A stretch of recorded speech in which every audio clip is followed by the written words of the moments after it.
ओम नमो भगवते वासुदेवाय। जय श्री हरि। राधे राधे। ब्रिजधाम चैनल में आप सबका स्वागत है। आप रसपान कर रहे हैं कार्तिक मास महात्म की कथाओं का। अब तक आप कार्तिक महात्म के 28वें अध्याय तक की कथा का रसपान कर चुके हैं। आज के इस वीडियो में हम कार्तिक मास महात्म के 29वें अध्याय की कथा का रसपान करेंगे। पिछले वीडियो में आपने कार्तिक महात्म के 28वें अध्याय की कथा में सुना धर्मदत्त एक चुड़ैल कलहा को अपने कार्तिक व्रत का आधा फल दे देते हैं, जिससे कलहा का उद्धार होता है और भगवान विष्णु के पार्षद कलहा को वैकुंठ में ले जाते हैं और अंत में धर्मदत्त भी अपनी पत्नी के साथ विष्णु लोक को प्राप्त होता है। यह कथा दर्शाती है कि दान और धर्म के कार्यों से मोक्ष की प्राप्ति होती है। आइए आप सुनते हैं कार्तिक मास महात्म के 29वें अध्याय की कथा। राजा पृथु ने कहा, हे मुनि श्रेष्ठ, आपने कलहा द्वारा मुक्ति पाए जाने का वृत्तांत मुझसे कहा, जिसे मैंने ध्यानपूर्वक सुना। हे नारद जी, यह काम उन दो नदियों के प्रभाव से हुआ था। कृपया यह मुझे बताने की कृपा कीजिए। नारद जी बोले, हे राजन, कृष्णा नदी साक्षात भगवान श्री कृष्ण महाराज का शरीर और वेणी नामक नदी भगवान शंकर का शरीर है। इन दोनों नदियों के संगम का महात्म श्री ब्रह्मा जी भी वर्णन करने में समर्थ नहीं है। फिर भी चूंकि आपने पूछा है, इसलिए आपको इनकी उत्पत्ति का वृत्तांत सुनाता हूँ। ध्यानपूर्वक सुने। चाक्षसु मनवंतर के आरंभ में ब्रह्मा जी ने सह पर्वत के शिखर पर यज्ञ करने का निश्चय किया। वह भगवान विष्णु, भगवान शंकर और समस्त देवताओं सहित यज्ञ की सामग्री लेकर उस पर्वत के शिखर पर गए। महर्षि भृगु आदि ऋषियों ने ब्रह्म मुहूर्त में उन्हें दीक्षा देने का विचार किया। तत्पश्चात भगवान विष्णु ने ब्रह्मा जी की भार्या त्वरा को बुलवाया।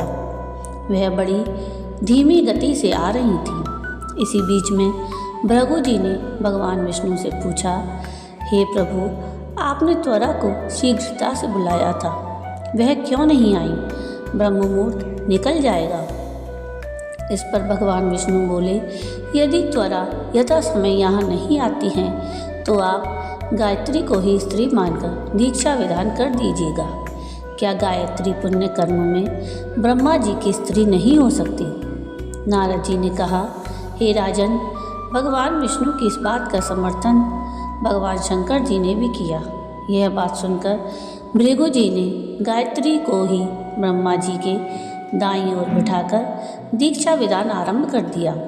जिस समय ऋषि मंडल गायत्री को दीक्षा देने लगा, उसी समय त्वरा भी यज्ञ मंडल में आ पहुंची। ब्रह्मा जी के दाईं ओर गायत्री को बैठा देखकर ईर्ष्या से कुपित होकर त्वरा बोली, जहाँ अपूज्यों की पूजा और पूज्यों की अप्रतिष्ठा होती है, वहाँ पर दुर्भिक्ष, मृत्यु और भय तीनों अवश्य हुआ करते हैं। यह गायत्री ब्रह्मा जी के दाईं ओर मेरे स्थान पर विराजमान हुई है, इसलिए यह अदृश्य बहने वाली नदी होगी।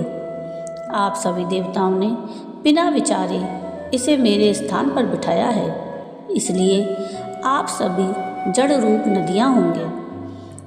नारद जी राजा पृथु से बोले, हे राजन, इस प्रकार त्वरा के श्राप को सुनकर गायत्री क्रोध से आग बबूला होकर अपने होठ चबाने लगी। देवताओं के मना करने पर भी उसने उठकर त्वरा को श्राप दे दिया। गायत्री बोली, त्वरा, जिस प्रकार ब्रह्मा जी तुम्हारे पति हैं, उसी प्रकार मेरे भी पति हैं। तुमने व्यर्थ ही श्राप दे दिया है, इसलिए तुम भी नदी हो जाओ।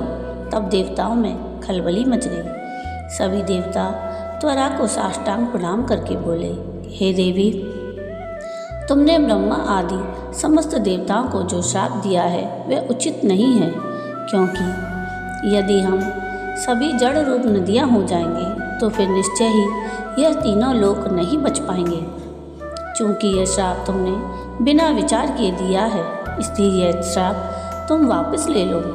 त्वरा बोली, हे देवगण, आपके द्वारा यज्ञ के आरंभ में गणेश पूजन न किए जाने के कारण ही यह विघ्न उत्पन्न हुआ है। मेरा यह श्राप कदापि खाली नहीं जा सकता, इसलिए आप सभी अपने अंगों से जड़ीभूत होकर अवश्य में भी नदियाँ बनोगे।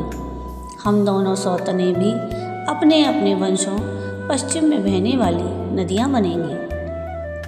नारद जी राजा पृथु से बोले, हे राजन, त्वरा के यह वचन सुनकर भगवान विष्णु, शंकर आदि सभी देवता अपने अपने अंशों से नदियाँ बन गए। भगवान विष्णु के अंश से कृष्णा, भगवान शंकर के अंश से वेणी और ब्रह्मा जी के अंश से कुदुमती नामक नदियाँ उत्पन्न हो गईं।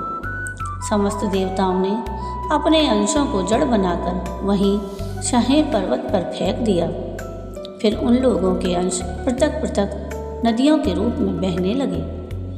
देवताओं के अंशों से सहस्त्रों की संख्या में पश्चिम की ओर बहने वाली नदियाँ उत्पन्न हो गईं। गायत्री और त्वरा दोनों पश्चिम की ओर बहने वाली नदियाँ होकर एक साथ बहने लगीं। उन दोनों का नाम सावित्री पड़ा।